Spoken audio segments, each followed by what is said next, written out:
رہی ہیں، اس کے پیچھے کیا راز ہے؟ تفصیلات جانیں گے۔ ہمیں جوائن کر رہے ہیں سینئر صحافی بلال ڈار صاحب۔ بلال ڈار صاحب کی بڑی گہری نظر ہوتی ہے بلوچستان کے امور پہ، ان پہ بھی بڑے ماہر ہیں، ان سے ہم گفتگو کرتے ہیں۔ ڈار صاحب السلام علیکم اینڈ ویلکم ٹو دا شو۔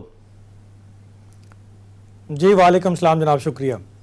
ڈار صاحب یہ ماجرا ہے کیا کہ یکا یک ایک نہیں دو نہیں بلکہ تین فیکٹریاں آ رہی ہیں، بلوچستان میں ان کا قیام ہو رہا ہے، اور یہ کیوں اس کی ضرورت پیش آئی؟ یہ ہے کیا؟ کہانی کیا ہے؟ فواد صاحب، آپ نے جیسے کہ انٹرو میں خود ہی بتایا کہ قیام پاکستان سے پہلے پاکستان میں 3 فیکٹریاں تھیں، کوئٹہ اور سندھ کراچی میں، اور اس کے علاوہ راولپنڈی کی مری بروری۔ اس کے بعد قیام پاکستان کے بعد کسی بھی پاکستان میں شراب فیکٹری کو لائسنس جاری نہیں کیا گیا، اور یہاں یہ بھی بتاتا چلوں کہ KPK میں شراب بنانا، بیچنا، فروخت کرنا، پینا اس کی ممانعت ہے۔ لیکن پاکستان کے جو دیگر صوبے ہیں ان کے اندر شراب پینے یا بنانے کی اتھارٹی صرف یا اجازت انہی کو دی گئی ہے جن کو متعلقہ اتھارٹیز کی طرف سے لائسنس جاری ہوتا ہے۔ اب معاملہ یہ ہے کہ بلوچستان جس کی ٹوٹل پاپولیشن 2.25 کروڑ ہے، وہاں پہ آلریڈی کوئٹہ ڈسٹلری موجود تھی، لیکن اس کو بھی انہوں نے کوئٹہ سے شفٹ کر کے لسبیلا ہب میں لے گئے ہیں، اور ساتھ ساتھ ایک نہیں 3 فیکٹریوں کے لائسنس جاری کر دیے گئے ہیں، جن میں coastal brewery and distillery private limited جس کی منظوری 24 اپریل 2018 کو دی گئی، اور 25 جنوری 2018 کو SECP میں اس کی رجسٹریشن ہوتی ہے، اور اس کے CEO نعمان علی خان صاحب ہیں۔ اس کے بعد اس کو 20 مارچ کو ہی 2018 میں ہی FBR میں رجسٹریشن نمبر الاٹ ہو جاتا ہے، جو کہ ہے 7-81464220۔ اس کے بعد 2 مزید کمپنیاں JIK coastal brewery and distillery private limited, جس کو 23 ستمبر 2019 کو جس کی رجسٹریشن ہوتی ہے، اس کے ساتھ HUI coastal brewery and distillery جس کی 23 اپریل کو FBR میں رجسٹریشن ہوتی ہے، جس کا نمبر ہے 81660008، اور اسی کے ساتھ ان کو FBR سے جو سیلز ٹیکس نمبر جاری ہوتا ہے وہ ہے 32778762042990۔ تو فواد صاحب، اب ایک تو ایشو یہ ہے کہ پاکستان جہاں ایک اسلامی ملک ہے، اور ہم آئے روز بہت سارے اسلامی ایشو کے اوپر ہم دیکھتے ہیں کہ لوگ ماشاءاللہ اسلام کے ساتھ ان کی بڑی گہری وابستگی ہے، اور وہ اپنا شدید احتجاج بھی کرتے ہیں جب کہیں بھی اسلامی قوانین کی خلاف ورزی ہوتی ہے یا کہیں توہین ہوتی ہے، لیکن اسی دوران پاکستان میں 3 نئی فیکٹریوں کو لائسنس جاری کر دیا۔ اچھا ڈار صاحب، یہاں پہ اب بلوچستان کے اندر یہ جو اس پہ بھی بات کریں گے، لیکن ایک بنیادی چیز ہے کہ پاکستان میں 1977 میں جب ذوالفقار علی بھٹو کی حکومت تھی، اپوزیشن کی پوری تحریک عروج پر تھی، تب یہ پابندی لگی۔ اس سے پہلے یہ لاہور اخبارات میں اشتہار آتے تھے، پبلیکیشن ہوتی تھی، سب چیزیں ہو رہی تھیں، وہ چل رہا تھا معاملہ۔ اس کے بعد پھر ضیاء اللہ کے راہ میں تو اس پہ بڑی سختی ہوئی، کوڑوں کی سزائیں بھی آ گئیں، اور وہ ابھی تک کسی کو نہیں ہو۔ اور یہ مسلمانوں کے لیے نہیں ہے، ہم کلیریفائی یہ کر رہے ہیں، یہ غیر مسلموں کے لیے ہے۔ پاکستان میں 96% مسلمان ہیں، 4% غیر مسلموں کے لیے یہ ساری سہولت موجود ہے۔ پھر جو غیر ملکی آتے ہیں، ٹورسٹ آتے ہیں، ان کے لیے بھی یہ ہے۔ لیکن اب یہ جو اچانک اس کو یعنی آپ کہہ لیں ڈبل کرنے والی بات ہو گئی کہ ڈیمانڈ بڑھ گئی، کیا ہوا کیا ہے؟ اور یہاں پہ جو متعلقہ حکام ہے، آپ کی جو ظاہری بات ہے بلوچستان گورنمنٹ سے بھی بات ہوگی، وہ کیا کہہ رہے ہیں؟ ان کا کیا کہنا ہے کہ کیوں اس کی ضرورت پیش آئی؟ جی، اس میں دیکھیں بات یہ ہے کہ 3 فیکٹریاں لگائی ہیں، اور آپ نے بہت اچھے فگر بتائے ہیں کہ 4% پاپولیشن ہے غیر مسلم، اور اس 4% میں بھی بہت کم پاپولیشن ہے، 1% یا 1.5% پاپولیشن ایسی ہوگی کہ جس کو شراب پینے کا یا بنانے کا لائسنس جاری کیا حکومت پاکستان نے۔ تو اب جو خدشات ہیں وہ خدشات یہ ہیں کہ ایک تو گوادر کے راستے یہ شراب لسبیلا ہب سے ہوتی ہوئی گوادر کے راستے پاکستان سے باہر بھیجی جائے گی، جس میں پڑوسی ممالک بھی شامل ہیں، اور یہ دور تک جائے گی، جو کہ پاکستان کی آئین میں جس کی ممانعت ہے آپ کو بتا سکتے ہیں۔ جو حکام ہے، جو متعلقہ حکام ہے کہ یہ اچھا ڈار صاحب جو جنہوں نے اجازت دی ہے، متعلقہ حکام جو ہیں ان کے ساتھ جو ایکسائز اینڈ ٹیکسیشن منسٹر ہیں بلوچستان کے ملک نعیم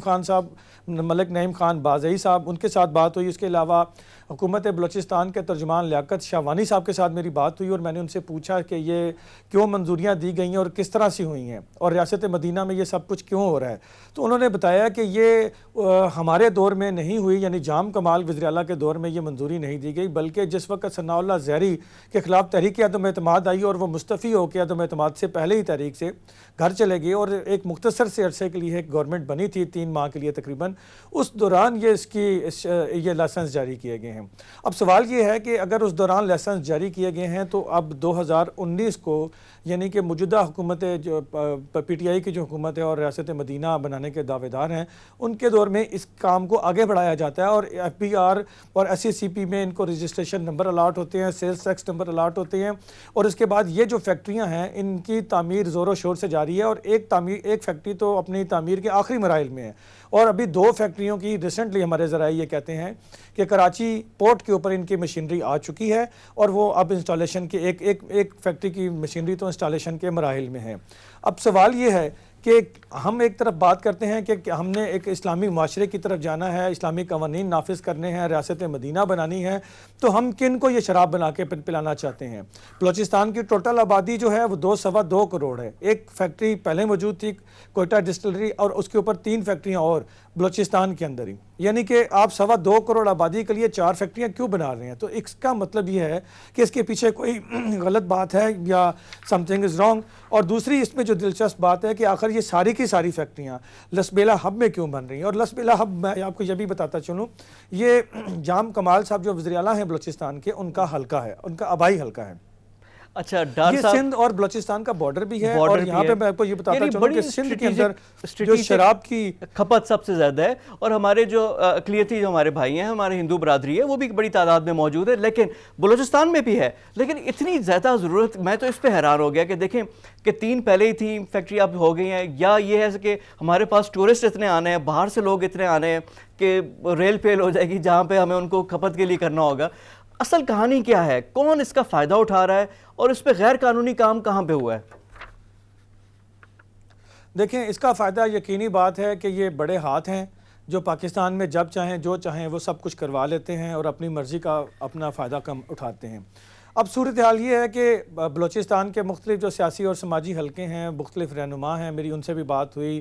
میری سراج الحق صاحب کے ساتھ بھی اس معاملے کے اوپر میں نے ان سے بھی سٹوری کرتے ہوئے بات کی تھی، تو میں نے سراج الحق صاحب سے بھی پوچھا، اسی طرح ہم نے چیئرمین اسلامی نظریاتی کونسل جو ہیں قبلہ ایاز، ان سے بھی بات کی، ہم نے مفتی منیب الرحمان صاحب سے بھی بات کی، ان سے بھی میں نے پوچھا، تو ان سب نے یہ کہا کہ یہ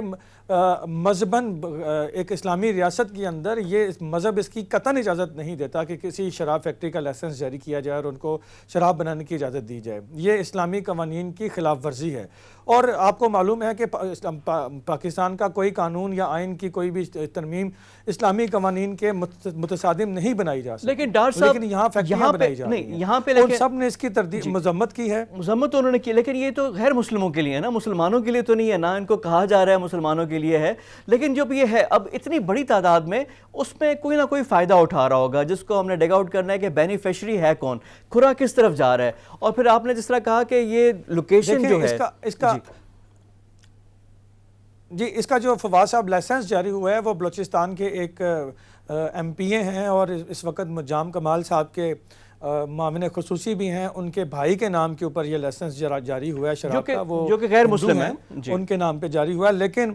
لیکن اس کے جو بورڈ آف ڈائریکٹرز کے ممبرز ہیں اور اس کے جو سی ای او ہیں جو ان کے ڈاکومنٹس میں لکھا ہوا ہے، وہ سارے کے سارے مسلمان ہیں، چاروں، ان کے نام پہ یہ جاری کیا گیا ہے۔ اور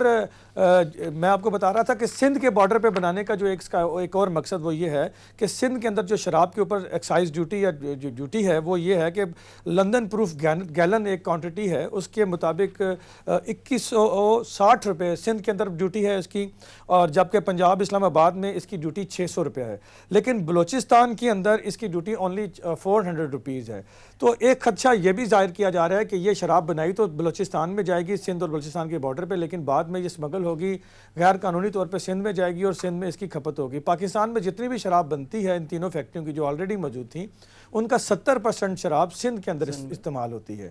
تو اب بات یہ ہے کہ پہلے بھی پاکستان میں یہ بات اٹھتی ہے اور اس کی بڑا احتجاج بھی ہوتا ہے، مختلف مذہبی رہنما اور دوسرے رہنماؤں کو ہم نے تقریریں کرتے ہوئے دیکھا، رپورٹ بھی کیا، وہ کہتے ہیں کہ شراب بکتی تو خریدتا تو پیٹر ہے، اس کے نام کے لائسنس کے اوپر بکتی ہے، لیکن پیتا بدقسمتی سے محمد علی ہے۔ تو یہ صورتحال ہے کہ یہ یقینی بات ہے کہ 3 فیکٹریوں کی شراب آلریڈی ضرورت سے زیادہ تھی اور 3 مزید آ جائیں گی، تو یہ مقصد اس کا پھر یہی ہوگا کہ پاکستان کا شاید ہر گھر میں کوئی نہ کوئی شراب شراب پینے والا پیدا ہوگا. اچھا ڈاکٹر صاحب، وہ تو پھر ہم خبریں بھی دیکھتے رہیں کہ جو جب بھی کوئی تہوار ہوتا ہے، جب یہ بند ہوتی ہیں اس طرح کے، تو دیسی شراب سے جو ڈیتھس ہوتی ہیں، لوگ بلائنڈ ہو جاتے ہیں، اندھے ہو جاتے ہیں. یہ سارے مسئلے مسائل اپنی جگہ پہ موجود ہیں، لیکن جو آپ نے ایکسائز اینڈ ٹیکسیشن والے بھی بات کی، ٹیکسز کی بھی چھوٹ ہے، اسٹریٹجک لوکیشن ہے، ظاہری بات ہے ارباب اختیار سے کوئی ملا ہوا ہے، کوئی انفلوئنشل بندہ ہی ہے جو یہ کر رہا ہے. اس پہ ہم مزید بھی بات کریں گے، سندھ کے حکومت کا موقف بھی لیں گے، بلوچستان بھی بات کریں گے. یہ ایک ذرا ڈفرینٹ سٹوری تھی کہ پاکستان میں یعنی پہلے 3 شراب کے خانے اب آلموسٹ ڈبل ہو رہی ہے تعداد، تو اس پہ تھوڑا سا ہم نے کہا کہ ڈسکشن بھی کرتے ہیں. بہت شکریہ آپ کے ٹائم کا. بلال ڈار صاحب سینئر صحافی ہمارے ساتھ موجود تھے. یہ پاکستان اور یہ جو اس کا پورا ایک ماضی ایک